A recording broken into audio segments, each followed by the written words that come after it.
اگر آپ سمجھتے ہیں کہ قم جا کے آپ بڑے عالم بھی بنیں گے نا، زیادہ سے زیادہ جواد نقوی بنیں گے، شہنشاہ نقوی بنیں گے نا، اس کا کیا فائدہ؟ یہاں دین کا علم نہیں ہو رہا، یہاں کفر اور باطل نظریات پڑھائے جا رہے ہیں۔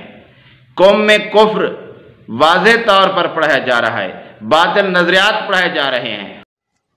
اعوذ باللہ من الشیطان الرجیم، بسم اللہ الرحمن الرحیم۔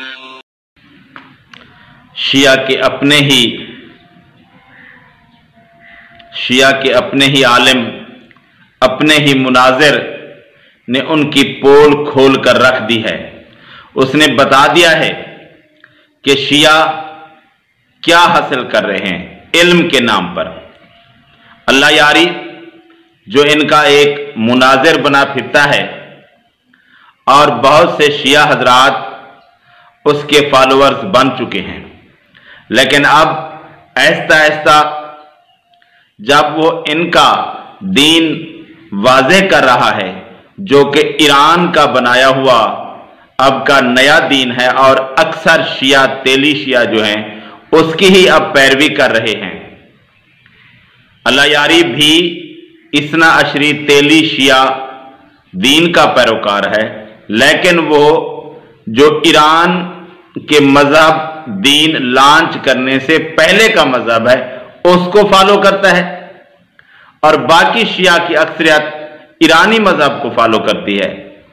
تو اس نے اس ایرانی مذہب تیلی شیعہ کی حقیقت کھول کر بیان کر دی کہ یہ قم اور نجف اشرف میں کیا پڑھ رہے ہیں۔ یہ کہتے ہیں کہ ہم دین کا علم حاصل کرنے جاتے ہیں۔ اس نے بتا دیا ہے کہ یہاں دین کا علم نہیں ہو رہا، یہاں کفر اور باطل نظریات پڑھائے جا رہے ہیں۔ قوم میں کفر واضح طور پر پڑھایا جا رہا ہے، باطل نظریات پڑھائے جا رہے ہیں۔ وہ کہتا ہے کہ نجف اشرف کچھ کم ہے اس سے، لیکن اس میں بھی باطل ہی پڑھایا جاتا ہے۔ دین کا کام ان دونوں جگہوں پر نہیں ہو رہا۔ ایرانی حکومت کی من مانی سے ایرانی حکومت کا پرچار کرنے کا دین پڑھایا جا رہا ہے ادھر، یہاں پر کوئی دین کا کام نہیں ہو رہا۔ یہ جو شیعہ بڑی بڑی ڈینگیں مارتے رہتے ہیں کہ قم میں ہمارے مدارس ہیں، نجف اشرف میں ہے، کچھ نہیں ہے۔ یہ ان کا اپنا ہی شیعہ بتا رہا ہے، غور سے سن لیں کہ یہ کیا بتا رہا ہے۔ کہ میں بول پا رہا ہوں۔ جی میرا نام ویسے عباس ہے، عباس صاحب، بگ فین آف یورز مولانا۔ جی اور مجھے آپ سے یہ پوچھنا ہے کہ مجھے ایران میں ہال میں ایڈمیشن لینا چاہیے یا مجھے نجف میں پڑھنا چاہیے، میں کیا کروں؟ ابھی اس کا جواب آن لائن لے لیں بھائی، ٹھیک ہے نا؟ آپ آن لائن اس کا جواب لے لیں، ٹھیک ہے؟ آن لائن جواب لے لیں، جواب سن لیں، میں جواب دیتا ہوں۔ اوکے، خدا حافظ۔ Okay thank you.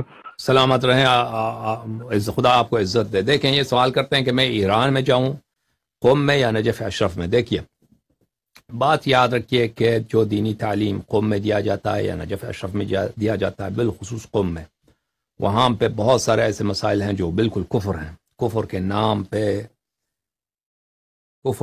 یعنی ایسے مطالب ہیں جو اثر عام پڑھائے جاتے ہیں، کفر محض ہے، اور وہاں کے علماء بہت غلط عقیدے کے حامل ہیں۔ اکثر علماء، بالخصوص آپ ہندوستان پاکستان کے جو طالب علم جاتے ہیں، وہ ان مدارس میں جاتے ہیں جو بالکل حکومت کے کنٹرول میں ہے اور ان کے انٹیلیجنس منسٹری کے کنٹرول میں ہے، اور آپ کے سب اساتید جو ہیں وہ کئی فلٹر سے گزرتے ہیں، وہ سب آپ کے اساتید جاسوس ہیں، اور آپ کے جو چپڑاسی ہیں وہ بھی جاسوس ہیں، اور جتنے لوگ ہیں ان کا سب کا یہی ہے کہ آپ کا ذہن واش کیا جائے اور حکومت ایران کی سیاست پھیلانے کے لیے آپ کو بہتر سے بہتر مہرہ بنایا جائے۔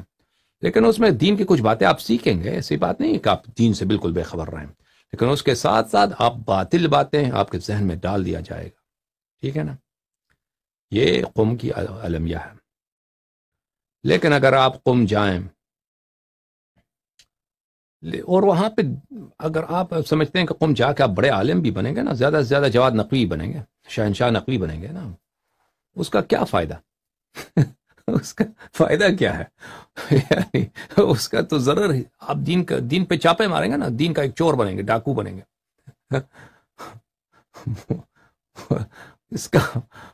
میں اس کے بات کا توصیہ نہیں کرتا کہ آپ لوگ قم چلے جائیں.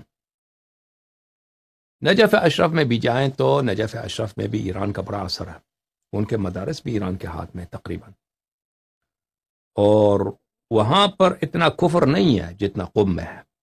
صحیح بات ہے کہ قم علناً نجف میں نہیں پڑھایا جاتا، جیسے فلسفہ، عرفان، تصوف، ولایت فقیہ، یہ کفریات قم میں پڑھائے جاتے ہیں، یہ نجف اشرف میں نہیں پڑھایا جاتا. ادھر کچھ بہتر ہے، آپ کو روایتی علوم کچھ سیکھنے میں مدد ملے گا، لیکن وہاں پہ بھی آپ جو ہیں دین کی بات اس طرح نہیں سیکھیں گے جیسے میں آپ کو بیان کرتا ہوں، اس طرح کہیں نہیں سیکھیں گے آپ.